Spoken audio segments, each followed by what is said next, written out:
It was a quiet Thursday morning in Georgia, until a woman vanished without a trace in just 13 minutes. The case gained national attention and was even featured on Unsolved Mysteries on Netflix.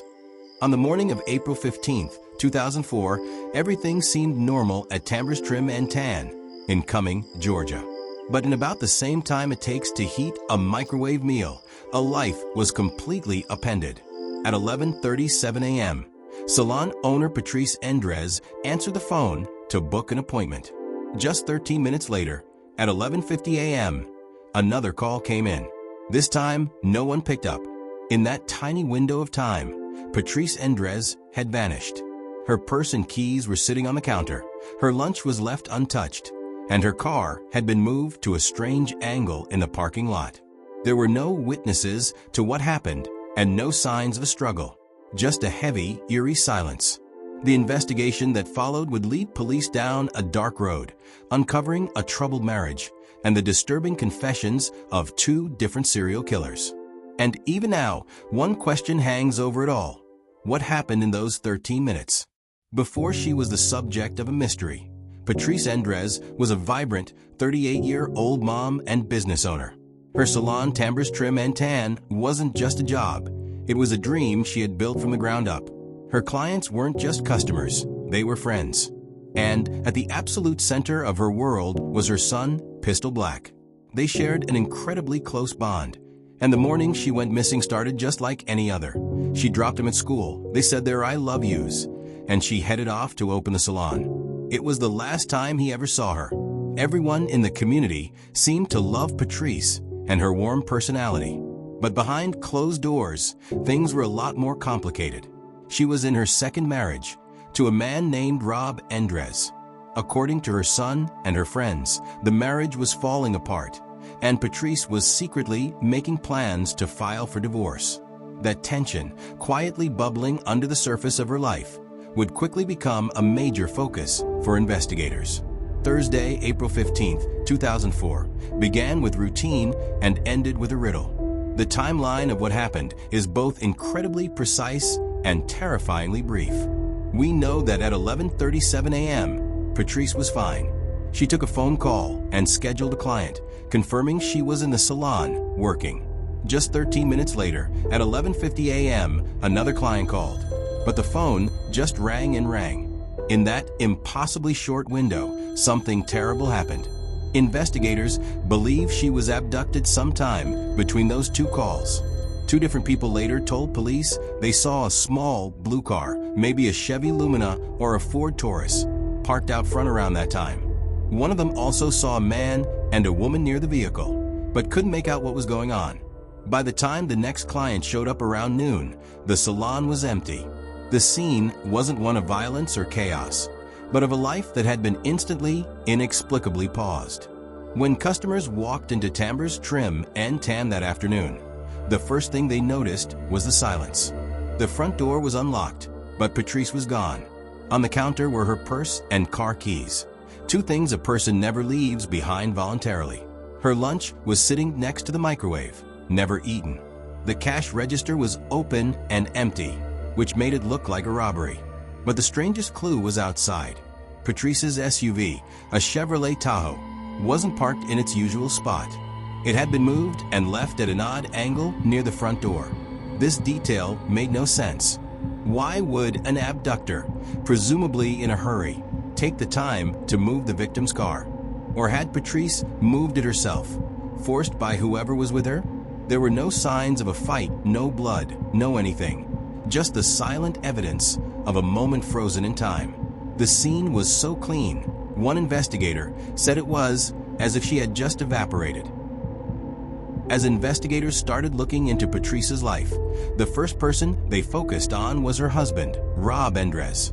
Friends and family painted a picture of a possessive and jealous man, claiming the marriage was an unhappy one, a claim Rob himself always denied. Most importantly, Patrice's son, Pistol, insisted that his mom was getting ready to leave Rob. Rob's behavior after his wife went missing immediately struck many as strange. Almost right away, he had the locks on their house changed, which blocked his stepson, Pistol, from even getting his own clothes and belongings. When asked why, his answer was cold. He just didn't like the boy and didn't want him there. While Rob had an alibi for the time of the abduction, his actions kept fueling suspicion. Years later, after Patrice's remains were found, he made a truly bizarre request. He asked to be left alone with her skeleton at the funeral home, where he later said he held her skull. He also admitted that he slept with her ashes in their bed for more than a year after she was cremated. Despite all the suspicion and the fact that many people, including Pistol, believe he's responsible, no hard evidence has ever tied Rob Endres to the crime. Just when it seemed the case was going cold, a shocking tip came from a completely different state. In 2005, a man named Jeremy Jones was arrested in Alabama for the murder of another woman. While he was in custody, Jones, who was suspected of being a serial killer, started confessing to other crimes. He told investigators a story about a hairdresser in Georgia he had abducted and killed. The details he gave were disturbingly specific. He claimed he'd forced the woman to help him with his car, then killed her and dumped her body in a creek. He even remembered her supposed last words. She said she had a family that loved her very much.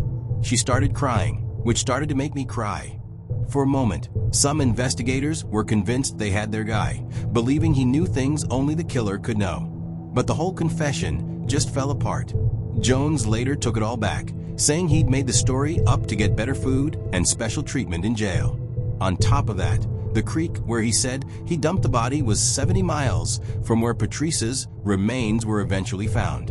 While he's never been officially ruled out as a suspect, the recanted confession left the case right back where it started. As if one serial killer wasn't enough, the case took another dark turn. Gary Michael Hilton, who became known as the National Forest Serial Killer, was active in Georgia right around the time Patrice disappeared. Hilton was ultimately convicted for murdering at least 4 hikers across the Southeast between 2005 and 2008. The potential connection to Patrice's case was chilling. Investigators learned that Hilton had a known routine of going to hair salons, often around lunchtime, trying to scam people for cash. This fits the exact time of day Patrice went missing, and it could explain the empty cash register. But the most damning link is this. The wooded area behind a church where Patrice's remains were found was a spot Hilton knew well. In fact, he had disposed of another one of his victims in that same area.